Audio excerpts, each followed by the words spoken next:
In this video, we're going to be taking a look at the new Mythic items coming with the Greymoor Chapter of Elder Scrolls Online on May 25th.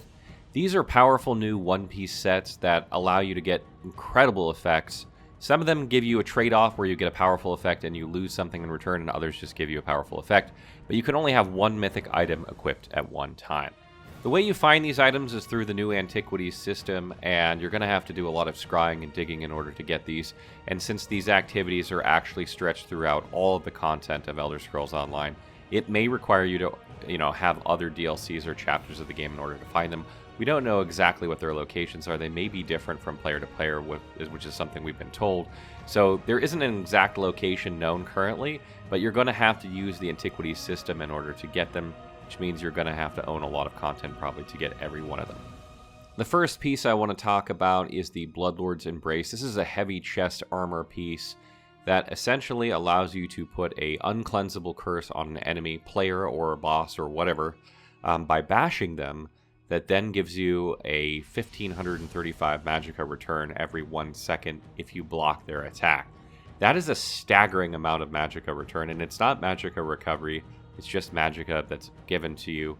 So if you're a tank fighting a boss, you're going to gain essentially 1535 magicka every second, maybe every 2 seconds if they attack kind of slowly, which is going to allow you to throw up your damage shields or heal. I play a Templar tank, so this is just an amazing ability. I think this is absolutely going to become meta for tanks because it simply just gives you an insane amount of magicka return.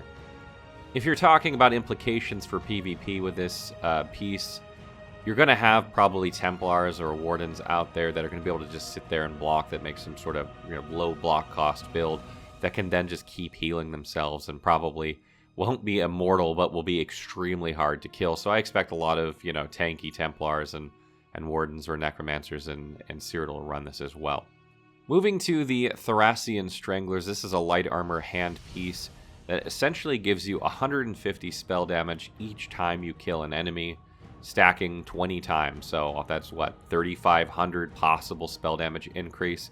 The downside is that it reduces your healing taken, it increases the damage you take, and reduces the effectiveness of your damage shields by 2% every time you do this as well. So you're going to get incredibly strong damage-wise and healing-wise, but you're going to be very, very squishy.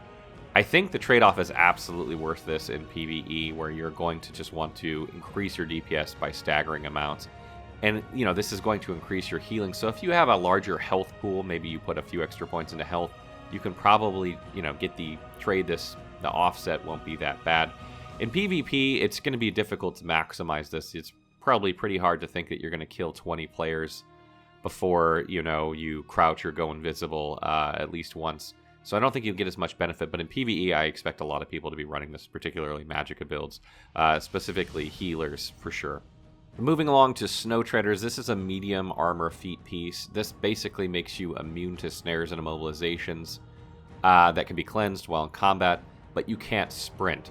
So this is another interesting trade-off. I don't think this is going to see much use in PvE, but in PvP, where you get snared and immobilized constantly, particularly in large battles or in, even small group PvP, I could see a lot of medium armor players wearing this because if they can't be snared or immobilized, they're going to be even harder to kill. Stamina Wardens out there are damn near invincible as it is. If they wear something like this, good luck trying to get them down without, hard CC with like a stun or something. So I think this is going to see a lot of use in PvP. Probably nobody in PvE is going to use this ability. Maybe a tank, but otherwise probably no one. The Ring of the Wild Hunt is an interesting ring because it increases your movement speed in combat by 15% and out of combat while 45%. This is probably something that's going to see a lot of use just generally in PvE questing because people like to run around the landscape faster and get things done faster. So if you're farming, you're going to use this. And out in Cyrodiil or even in Battlegrounds where you're, having somebody who's trying to run the skull around or get to a flag and get it back quickly, probably going to be using this in a combination of other things that give increased movement speed. And out in Cyrodiil, just being able to move faster can sometimes get you in position where you need to be quicker. So I expect this to see a lot of use all around. Now, Malacath's Band of Brutality is an extremely interesting ring because it increases your total damage done by 25%, but you can't deal critical damage. It doesn't say anything about critical healing, so I'd imagine you can still critically heal, which is great. But This is probably going to see quite a bit of use in Cyrodiil by select builds, ones that favor high weapon damage. Because, a lot of people stack critical defense out there, so you're not dealing nearly as much critical damage as you'd like to be doing, and getting that flat 25% damage increase is probably worth it, particularly because, that you're probably going to deal more damage overall. So this is one I could absolutely see stamina users or even, magicka users, if you can overwrite the trait on it to get, something other than stamina recovery using. It's just a really, really good one all around. And, I can't see people in Cyrodiil not using it. But in PvE, where critical damage is frequent, enemies don't have critical defense, it's not going to be as popular because I don't think the benefits outweigh the downside.